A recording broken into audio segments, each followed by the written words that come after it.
আমার ছেলের সন্তান ভাই, আমার ছেলেকে আমাকে ফিলিস্তিনে পাঠানোর ব্যবস্থা করেন। আমি আমার পাসপোর্ট সহকারে নিয়ে আসছি ভাই, আর শরীরে মানতেছে না ভাই, আগুন লাগছে ভাই। ফিলিস্তিনে যেভাবে ছেলেরা মৃত্যুবরণ করতেছে ভাই, আমার আর আমার ছেলের সন্তান ভাই। আমি সাধারণ একটা লোক, আমি একজন গরিব, আমি একজন মুসল্লি হিসাবে বলতেছি ভাই, আমার রাসূল যেখানে ছিল, আমার আল্লাহ রাসূল সেখানে আল আকসা মসজিদ তৈরি করেছে, যেখানে ফিলিস্তিন নিয়ে দোয়া করেছে। আমি সেই রাসূলের জন্য আমার ছেলেকে আর আমাকে কোরবানি দিয়েছি ভাই।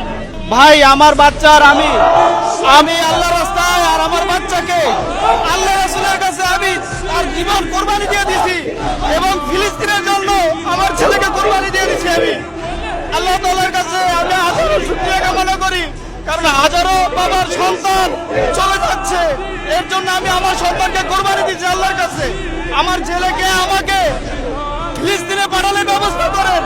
আমি আমার পাসপোর্ট সহকারে নিয়ে আসছি ভাই, আর শরীরে মানতেছে না ভাই, আগুন লাগছে ভাই। ফিলিস্তিনে যেভাবে ছেলেরা মৃত্যুবরণ করতেছে ভাই, আমার আর আমার ছেলের সন্তান ভাই। আমি সাধারণ একটা লোক, আমি একজন গরিব, আমি একজন মুসল্লি হিসাবে বলতেছি ভাই, আমার রাসূল যেখানে ছিল, আমার আল্লাহ রাসূল সেখানে আল আকসা মসজিদ তৈরি করেছে, যেখানে ফিলিস্তিন নিয়ে দোয়া করেছে। আমি সেই রাসূলের জন্য আমার ছেলেকে আর আমাকে কোরবানি দিয়েছি ভাই।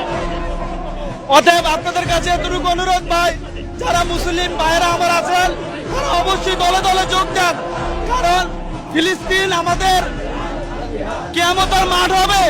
আল্লাহ রাসূল তার এই ফিলিস্তিনের জন্য দোয়া করেছেন, এর জন্য আল্লাহ রাসূলের জন্য নামুন, আল্লাহর জন্য নামুন। এই দেহ দিয়ে কি করবেন? যে আল্লাহ আমাকে সৃষ্টি করছে, সেই আল্লাহর জন্য যদি আমি কিছু না করতে পারি, তাহলে আমি কার জন্য করব?